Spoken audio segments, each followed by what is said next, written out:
안녕하세요. 반갑습니다. 사무자동화 산업기사 필기 두 번째 과목, 이번에는 24번째, 그리고 25번째, 26번째 포인트를 같이 살펴보도록 하겠습니다. 서로 관련성은 좀 적은데 내용이 적어서 하나로 묶어서 살펴보도록 하겠습니다. 이번 시간에는 쉽게 저작권에 관련된 용어를 보신다 이렇게 생각하시면 될 것 같습니다. 그래서 저작권법의 기간이 얼마나 되는지, 그 외에는 거의 출제가 되지 않아요. 그러니까 그 정도만 보시면 될 것 같아요. 또 저작물에 대해서 공동 저작물에 대한 승인에 관련된 문제가 간혹 출제가 되고 있고요. 기간은 70년입니다. 요거. 그리고 전산망에는 행정통신망이나 5대 기간 전산망이 있는데 요 녀석이 가끔 출제가 되고요. 근데 아주 가끔 출제되니까 여기에서 비중은 요 두 문제가 가장 크다.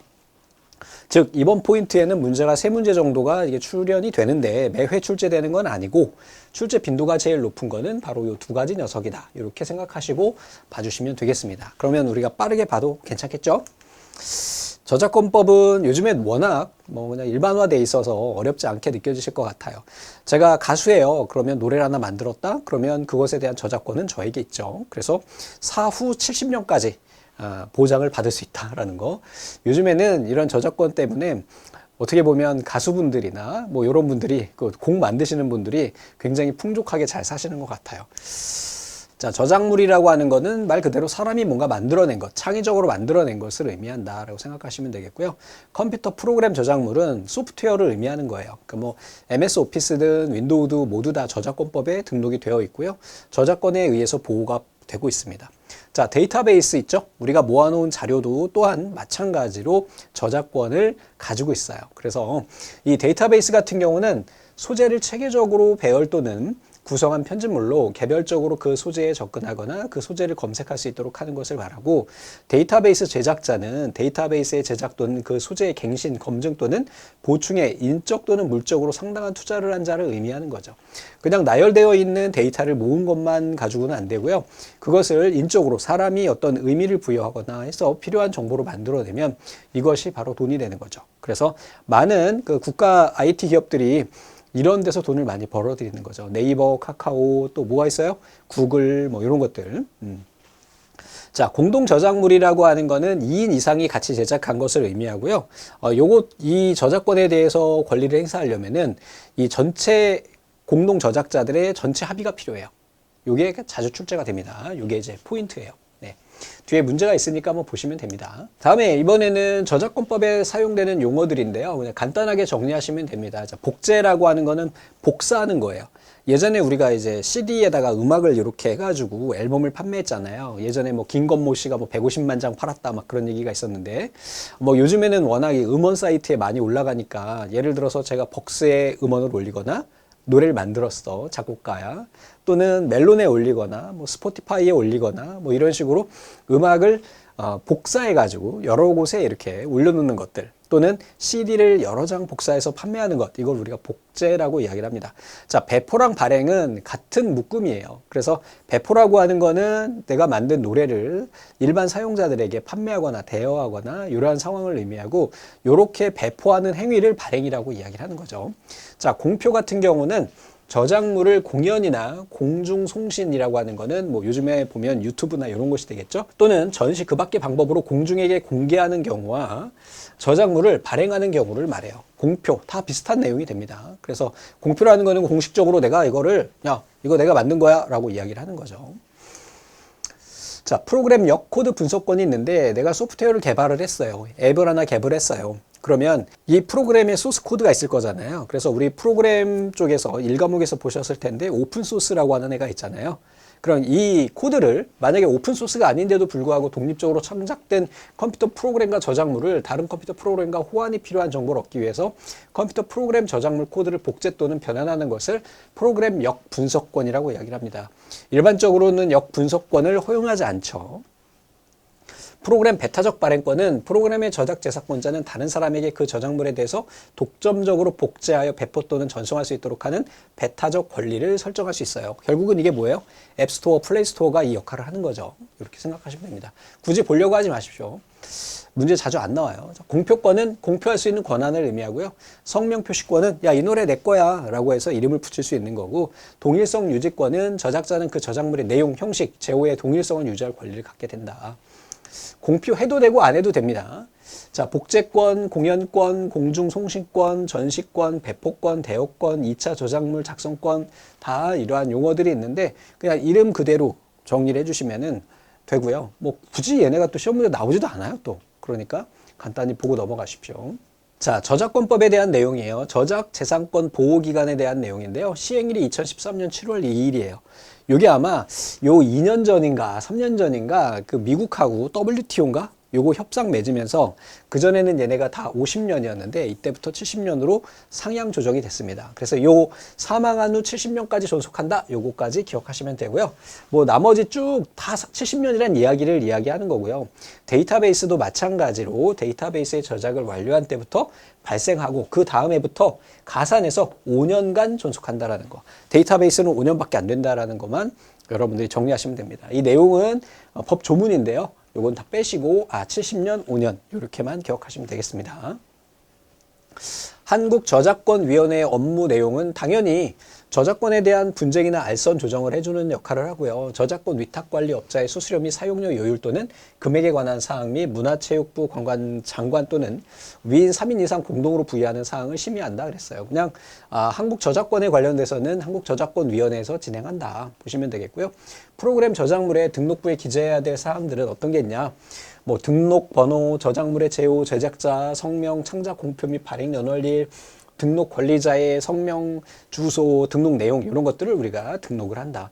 그러니까 한국저작권위원회에 이제 저작권을 등록을 할 경우에는 이러한 것이 필요하다. 근데 굳이 등록하지 않아도 저작권은 내가 만든 게 독창적으로 어떤 그런 게 있다. 그러면 등록하지 않아도 권리를 주장할 수 있습니다. 자, 전산망이라고 하는 거는 우리가 여기 행정정보통신망이라는 데가 있어요. 국가 및 지방자치단체 기관 간에 이용하는 통신망을 행정정보통신망이라고 합니다. 그래서 시청과 뭐 청와대가 연결돼 있다거나 뭐 이런 것들. 좀 말이 안 되나? 그러니까 청와대와 국회가 연결돼 있다거나 이런 것들. 자, 5대 국가기관 전산망에는 행정전산망, 금융전산망, 교육연구전산망, 국방전산망, 공안전산망 요렇게 총 5가지가 있다. 요게 한번 출제된 적이 있어요. 자주는 아니고 한 번 정도니까 이렇게 체크해 주시면 되겠습니다. 자, 문제 한번 보겠습니다. 저작자가 저작물의 원본이나 그 복제물에 또는 저작물의 공표 매체에 그의 실명 또는 이명을 표시할 권리를 갖는데요. 이거 내가 만들었어 라고 하는 거 뭐예요? 성명 표시권이 되겠죠. 어렵지 않죠. 이걸 굳이 뭐 따로 외울 필요도 없어요. 문제 보면 아니까 그냥 키워드들만 알고 계시면 되겠죠. 표시권 이렇게 되겠습니다. 2번이요. 공동 저작물의 저작재산권을 행사할 수 있는 경우는 앞에서 말씀드렸죠. 전원의 합의가 있어야만이 됩니다. 이건 자주 출제돼요. 이 문제는 좀 기억하고 계시기 바라고요. 국가에서 추진하고 있는 5대 국가기관 전산망, 정보통신망이 아닌 것은 그랬는데 행정전산망, 공안이 뭐예요? 공동의 안전을 위한 거. 우리 삐삐삐삐 뭐 이렇게 뭐 재난 문자 오잖아요. 그지? 이게 행정전산망이라고 할 수 있나? 공안전산망이라고 할 수 있나? 국방전산망은 있는데 경제전산망은 없었죠. 또 하나 뭐 있었지? 금융전산망이 기억이 나네요. 자, 다음 중 프로그램 저작자의 권리라고 볼 수 없는 것은 공표권, 성명 표시권, 동일성 유지권, 개발 이용권 그랬는데 개발 이용권이라는 건 우리 본 것 같지 않아요. 그래서 얘는 4번이라고 볼 수가 있겠죠. 자, 다음에 저작권법 제1장 2조 정의에 명시된 저작물들의 원본 또는 그 복제물을 공중에게 대가를 받거나 받지 아니하고 양도 또는 대여하는 것에 해당하는 것은 그랬어요. 이거 우리 뭐라고 하나요? 발행이니 배포니? 배포입니다, 배포. 그죠?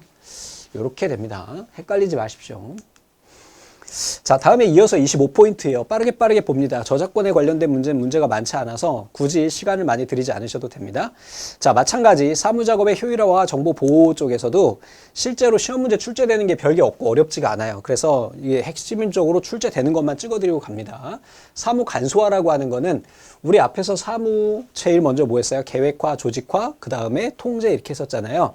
그 중에 또 그 앞쪽에서 뭐가 있었나요? 사무 표준화라는 게 있었죠. 그 사무 표준화에서 왜 사무를 표준화하나요? 간소화하려고요. 그죠? 요 내용이 되는 거고, 추진 방식에 이러한 방식들이 있고요. 시험 문제에 자주 출제되는 거는 바로 이 부분입니다. 근데 어렵지가 않아요. 문제 지문을 보면 연상돼서 키워드가 나오기 때문에 그렇게 어렵지 않게 보실 수가 있고요. 여기에서는 한 가지만 기억하시면 돼요. 서블릭 요것만 기억하시면 한 문제는 맞는다. 왜? 얘는 시험을 100번 보면은 95번이 출제가 됩니다. 서블릭 기억하시고요. 나머지 사무량 측정할 수 있는 이러한 방법들에 대한 것도 간단히 좀 살펴보도록 하겠습니다. 자, 사무 간소화라고 하는 거는 결국은 사무의 내용, 방법, 절차 등을 감소시키는 거예요. 불필요한 작업을 줄여준다 이렇게 생각하시면 됩니다. 그래서 간소화는 사무량을 측정을 해요. 그 다음에 얘네를 분석합니다. 그 다음에 얘네를 어떻게 하면 좀 간소화할 수가 있을까? 이렇게 보는 거죠. 사무 간소화의 목적은 결국은 사무 작업을 좀 쉽게 하는 거죠. 또 정확하게 하는 거고 신속하게 처리하는 거예요. 결국은 궁극적인 목적은 뭘까요? 에? 경제성을 높이는 거지. 필요 없는 일 좀 줄여서 사무원들을 좀 잘 굴리도록 하는 그러한 것을 의미합니다. 사무 간소화 대상, 요거 종종 출제되는데 사실 뭐 이걸 지문 보면 웬만큼 알 수가 있어서요. 본질적인 작업이 아닌 거요. 없애줘야 되겠고, 사무 작업의 불필요한 단계나 복잡성, 중복성, 소요기간이 긴 거, 비용이 많이 드는 거, 사무원들 사이에서 어려운 작업 방법, 과중한 업무량 등으로 불평이 많은 대상이 되는 것들을 간소화한다. 다음에는 사무 간소화 추진 방법이에요. 그냥 종류만 기억하세요. 비공식 프로그램은 모든 사무 관계자의 자발적인 자세를 전제로 전문가 조언 없이 개인별로 사무 간소화를 진행하는 거예요. 공식 프로그램은요, 이건 외부 전문가가 들어가요. 외부 전문가나 자문기관에서 내부 특정 스태프를 통해 가지고 사무 간소화를 추진하는 걸 의미하고요. 자발적 접근법은 상관의 교육을, 그러니까 부장님 교육하는 거죠. 그 다음에 사무 간소화에 대한 교육을 실시하고 이후로는 직원들이 자발적으로 이렇게 진행하는 것. 문제 해결식은 부하 상사 교관이 하나의 문제를 놓고 문제를 해결해 나가는 걸 의미하고, 순수 개발식은 부서장이 사무 간소화 훈련을 받은 다음에 말단 사원까지 훈련을 시키면서 진행하는 것을 우리가 사무 간소화 추진 방법의 순수 개발식 접근 방법이라고 한다. 자, 추진 방법 중에 사무 공정 분석이 있어요. 공정 분석은 뭘까? 말 그대로 사무가 어떤 흐름으로 진행이 되는지를 분석하는 걸 의미하고요. 작업 분석은 사무 작업에 대한 분석으로 사무 처리를 하기 위한 작업 시간의 조건, 기기 등 설비, 조건, 직무 환경 등을 분석하는 걸 의미하고, 가동 분석은 실제로 사무 가동 비율 또는 여유율, 업무의 발생 비율 등을 조사하는 것이다. 사무 분담 분석은 사무 업무는 계층화, 부분화가 되면서 일정한 업무가 수행이 되는데 그 부분이 누가 분담하고 있는지, 업무를 누가 하고 있는지에 대해서 우리가 분석하는 걸 의미한다. 자, 이제 중요한 부분이 나오게 됩니다. 사무량 측정은 단위 사무량을 세분화해서 사무 작업이나 동작 등을 정해진 척도에 의해서 정량적으로 양으로 측정을 하게 된다. 이렇게 보시면 됩니다. 되셨죠? 자, 표준 시간이라고 하는 거는 정규 작업하고 여유 시간을 더하는 것을 의미해요. 그러니까 우리가 1시간 근무한다고 한다면 50분은 근무고 10분은 휴식 시간이잖아요. 그것을 포함해서 우리가 표준 시간이라고 한다. 사무량 측정이 적합한 대상, 이것도 객관식으로 종종 출제되는데 사무의 구성이 동일한 것들이에요. 그치? 구성이 동일하면 우리가 측정하기가 쉽겠죠. 일상적으로 일정한 처리 방법으로 반복되는 사무, 또 상당 기간 내용적으로 처리 방법이 균일해서 변동이 별로 없는 경우, 성과 또는 진행 상황을 수치화해서 일정 단위로 계산할 수 있는 사무, 이런 것들이 결국은 측정이 가장 쉽겠죠. 하지만 그렇지 않은 것들도 많잖아요. 측정이 부적합한 거는 잡다한 것들이에요. 어떤 패턴이 없어. 그런 것들은 우리가 얘네를 측정하기가 너무 어렵겠죠. 조사, 기획과 같은 비교적 판단 및 사고력이 요구되는 사무 같은 경우는 사무량 측정이 어렵다. 왜? 머리를 쓰는데 그걸 수치화할 수가 없잖아요. 그죠? 자, 그래서 이 종류 방법에 대해서 여러분들이 꼭 기억을 하셔야 됩니다. 자, 우선 첫 번째 스탑워치 뭔지 아시죠? 야, 얼마나 걸리는지 소요 시간을 체크하는 거예요. 자, 워크 샘플링 기법은 샘플링이라고 하는 거는 여러 가지 작업들이 있을 때 그 중에 임의로 샘플로 몇 개를 꺼내서 얘가 얼마나 걸리는지 측정하는 거예요. 되셨죠? 자, 임의 시간 간격으로 관측해서 시간적 구성을 비율을 통계적으로 추측하는 방법이다. 모집단 속에서 임의로 표본을 추출해서 샘플을 뽑아서 그죠? 이렇게 하는 것을 우리가 워크 샘플링 기법이라고 한다. 굳이 외우지 않아도 단어에 답이 있죠? 이렇게 찾아가시면 됩니다. 자, 요소 시간 측정법이에요. 기본 동작들에 대한 표준 소요 시간. 어떤 작업은 얼마나 걸려? 어떤 시간은 얼마나 걸려? 이런 거죠. 야, 문서 복사하는데 얼마나 걸려? 한 장 인쇄하는데 얼마나 걸려? 한 장 문서 작성하는데 얼마나 걸려? 이런 것들을 각각 소요 시간을 미리 설정해 놓고 그 시간에 맞춰주는 거예요. 그래서 얘를 다른 말로 기정시간 표준법이라고도 한다. 자, 경험적인 거는 이거는 담당자나 그 업무에 정통한 사람에게 문의하는 거죠. 부장님한테 야, 부장님 저희 이거 기획서 쓰려는데 얼마나 걸리면 될까요? 야, 하루면 되지 않겠어? 이게 바로 이제 경험적인 거고요. 그 다음에 실적 기록법. 요거는 뭘까요? 이것도 이름 그대로죠. 뭐 일정 단위의 사물량과 소요 시간을 계속적으로 기록하는 거예요. 그리고 그걸 통계를 내요. 가장 정확하겠죠, 어떻게 보면. 맞습니까? 가장 정확할 수 있어. 가장 근사하고.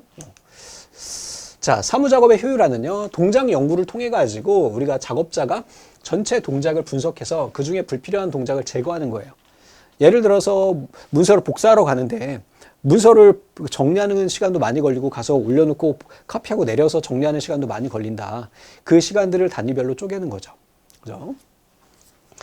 자, 연구 방법에는 몫이에요. 눈으로 보고 있는 거죠. 미시는요, 그냥 필름에 의한 분석 방법으로 초당 16것을 연속 촬영하는 마이크로 모션을 보는 거죠. 몫이라고 하는 건 눈으로 본다 그랬죠. 미시는 뭐예요? 우리 거시, 미시 이런 이야기 하죠. 거시는 뒤에서 보는 거고 미시는 자세히 들여보는 거예요. 그래서 초당 16것.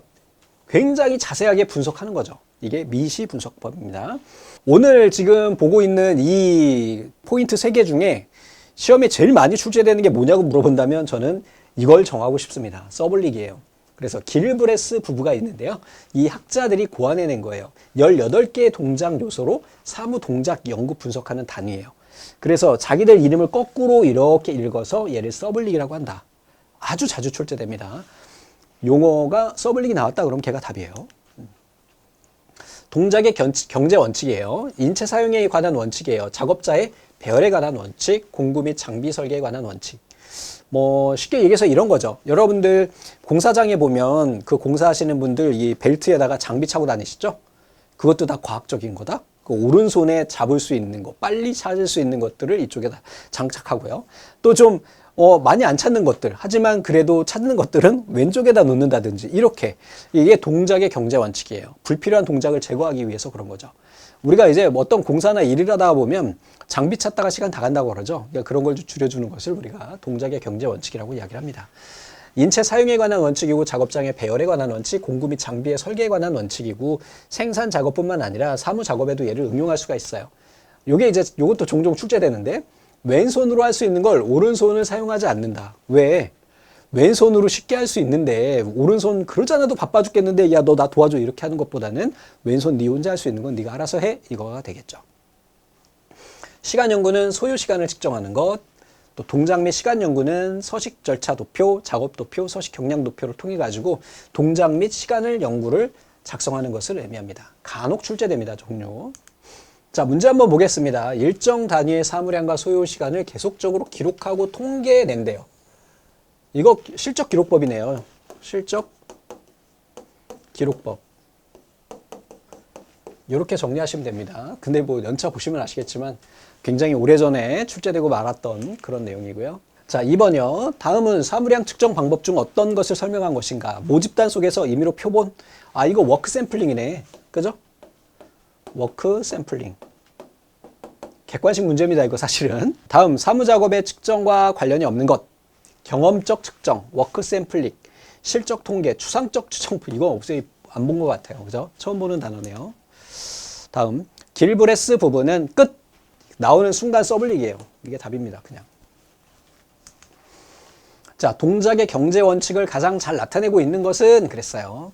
발로 할 수 있는 일은 오른손을 사용한다? 발로 할 수 있으면 발로 해야지. 오른손이 제일 바쁘잖아 지금. 왼손으로 할 수 있는 것은 오른손을 사용하지 않는다. 그치? 이거 맞네. 자, 가능한 한 동시에 작업을 시작하되 끝날 때는 끝날 때도 같이 동시에 끝내야죠. 그죠? 이 원칙은 본래 생산 작업을 대상으로 만들어졌기 때문에 사무 작업에 응용할 수 있다 그랬죠. 둘 다 틀렸네요. 2번이 답이네요.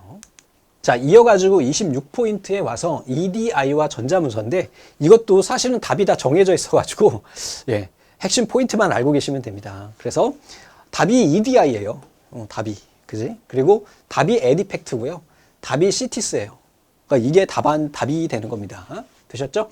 전자문서라고 하는 게 무엇인지, 그리고 또 정말 자주 출제돼. 여기에서 두 개 중에 더, 이게 둘 다 자주 출제되는 아닌데, 두 개 중에 더 많이 출제된다 그러면은 문서의 발생 효력 시기, 전자문서의 발생 시기, 효력 발생 시기를 많이 물어보니까 이 부분 보시면 될 것 같아요. 자, EDI라고 하는 거는 Electric Data Interchange예요.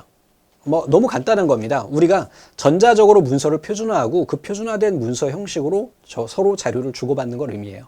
그래서 앞에서 언뜻 제가 이런 얘기를 드렸었죠. A라고 하는 회사와 B라고 하는 회사가 서로 오피스 프로그램이 달라요. 하지만 서로 자료를 주고받을 수 있어요. 어떤 표준화된 전자문서, 뭐 PDF로요. EDI가 바로 이거예요. PDF나 또는 아니면 기타 등등 제이슨이나 뭐 다른 표준들이 있습니다. 그 표준에 맞게 서로 자료를 주고받을 수 있는 것을 의미한다. 컴퓨터가 자동으로 판독할 수 있는 일정한 구조를 가진 메시지 형태의 서류 교환 시스템을 우리가 EDI라고 이야기를 합니다. 기업 간 또는 공공기관 사이에 교환되는 문서로 작성된 거래 정보를 컴퓨터 간의 전자적인 수단을 표준화해서 코드 체계를 이용해서 교환하는 시스템이다. 거래 쌍방향의 자주성과 독립성이 보장되고 독립된 데이터베이스를 갖고요. 구조화되지 않은 데이터는 전송할 수가 없어요. 약속된 표준이 있습니다. 그 표준 틀이 있어서 거기에 맞춰주면 되겠죠. 그래서 요즘에는 뭐 민원 24? 요즘엔 정부 2.0이라고 하는 것 같은데 옛날에는 민원 24였는데 거기에 가보면 요즘에 대부분의 행정적인 업무는 민원 24에서 다 되더라고요. 그래서 클릭하면 그 표준화된 양식이 다운로드 돼요. 그리고 거기에다가 작성을 해서 업로드를 하면 자동으로 걔네가 문서를 인식하는 것 같더라고요. 그래서 일 처리가 빨리 처리될 수 있도록 하는 이것도 일종의 EDI에 해당한다. EDI 발생 배경은 업무 처리의 신속성과 대량의 정보 처리에 대한 요구가 증가됐고 정보통신 기술이 발전했고요. 첨단 정보 처리에 대한 요구가 증가됐어요. 수작업 비용이 증가했고요. 외부 정보 의존도가 높아져서 결국은 자료를 표준화된 형식으로 주고받으면 이런 부분이 해소가 된다. EDI 특징으로는 거래 시간 당연히 줄일 수 있고요. 업무 처리 비용 줄일 수 있고요. 오류 줄일 수 있고요. 불확실성을 줄여줄 수가 있고요. 데이터 수정도 쉽고요. 사회 간접 효과를 제공해요. EDI 이용 특성에는 자료 수정이 쉽고요. 처리의 신속성, 용지의 무용성. 그제 종이 없이 그냥 전자적으로 모든 게 다 처리가 되니까 이렇게 보시면 되겠죠. 자, EDI 표준화예요. EDI는 좀 전에 말씀드렸듯이 표준화된 어떤 양식이 있어야 된다고 말씀드렸죠. 그래서 이렇게 자동으로 판족할 수 있는 표준안을 마련해서 사용한다. 그게 양식 표준하고 통식 표준이 있어요. 양식은 PDF로 하고 통신은 인터넷상 TCP/IP를 이용하자. 뭐 이런 것들이 되겠죠. 자, EDI 구성 요소는 우선은 컴퓨터에 있어야 되고요. 운영될 수 있는 소프트웨어 있어야 되겠고 네트워크로 연결돼 있어야 되겠죠. 이것도 종종 출제됩니다. EDI라고 하는 게 전자문서 교환이잖아요. 결국은. 그래서 교환하기 위한 컴퓨터 필요하고요. 통신 필요하고요. 소프트웨어 필요하다. 이렇게 기억하시면 되겠습니다. 자, EDI 종류에는요, 일괄 처리도 있고, 즉시 응답 방식이 있고, 대화형이 있어요. 그러니까 일반적으로 뭐, 이러한 방식을 많이 쓰겠죠. 일괄 처리 같은 경우는 일반적인 방식으로 부가가치 통신망을 이용을 해서 많이 사용되는 방식이고, 즉시는 문서를 수신하는 즉시 처리해서 그 결과를 반환하는 방식이 있고요. 또 대화형은 거래 당사자 간에 실시간으로 질의와 응답을 주고받으면서 할 수 있는 그러한 시스템들이 있다. 일종의 소프트웨어 시스템입니다, 얘도. 자, 에디팩트는요, 국제연합 유로경제위원회에서 미국과 유럽 각국을 협조해서 추진하고 있는 표준 EDI 통신 표준이에요. 그러니까 미국과 유럽하고 서로 전자문서 교환할 때는 이 에디팩트를 쓴다. 이렇게 기억하시면 되겠고요. 기본 요소는 문법과 구문규칙, 데이터 엘리먼트 디렉터리, 표준 메시지 이렇게 되겠죠. 일반적으로 유럽하고 미국은 모르겠습니다. 뭐 영어를 주로 쓰겠죠. 그리고 언어적인 통일성도 필요하겠고 뭐 이러한 부분들을 맞춰서 이렇게 쓰고 있다. 보시면 되겠네요. 자, CTS는요, 계약자 통합기술 정보 서비스라고 해서 조달자, 공급자 간의 계약에 의한 규정된 정보를 전자적으로 액세스 납입을 하기 위해서 만들어진 아이다. 그랬어요. 얘는 뭐라고요? 조달자와 공급자 간의 계약, 이거 나오면 CTS예요. 되셨죠? 또는 보기에 CTS 나오면 CTS가 답입니다.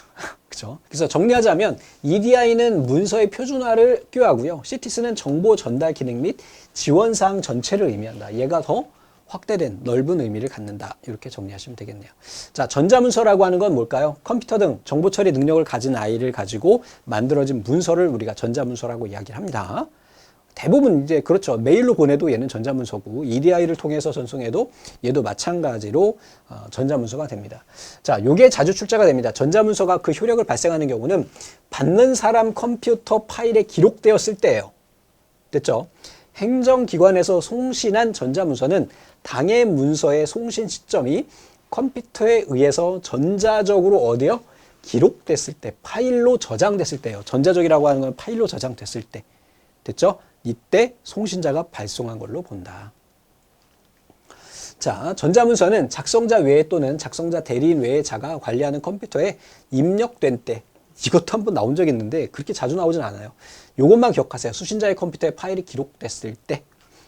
전자문서는 수신자가 전자문서를 수신할 경우 컴퓨터를 지정하지 아니한 경우에는 수신자가 관리하는 컴퓨터에 입력되었을 때 수신된 것으로 본다. 이렇게.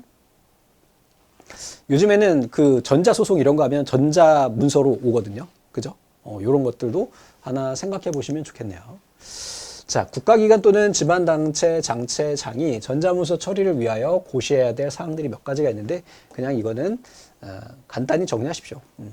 전자문서로 처리하는 대상 업무 및 표준화 방식, 전자문서 중개설비 관리하는 자, 전자문서의 보관기간, 기타 전자문서 처리하기 위하여 필요한 사항 등 이런 것들이 있다. 전자문서 관련 용어는 전자서명은 전자적으로 서명하는 거죠. 우리가 일반적으로 이야기하는 공인인증도 여기에 해당합니다. 여러분들 뭐 스마트폰 같은 경우 이렇게 개통을 하잖아요. 인터넷으로 하잖아요. 요즘에는 이렇게 오프라인 매장 안 가고. 저는 뭐 그 T월드인가? SKT를 쓰고 있는데 T월드에서 바로 개통 서비스도 있더라고요. 요즘엔 eSIM을 많이 쓰니까. 그때 보면은 전자서명을 어떻게 하나요? 보통 뭐 패스 인증 아니면 뭐 네이버 인증, 카카오 인증 이런 거 쓰잖아. 이것도 일종의 전자서명에 해당합니다.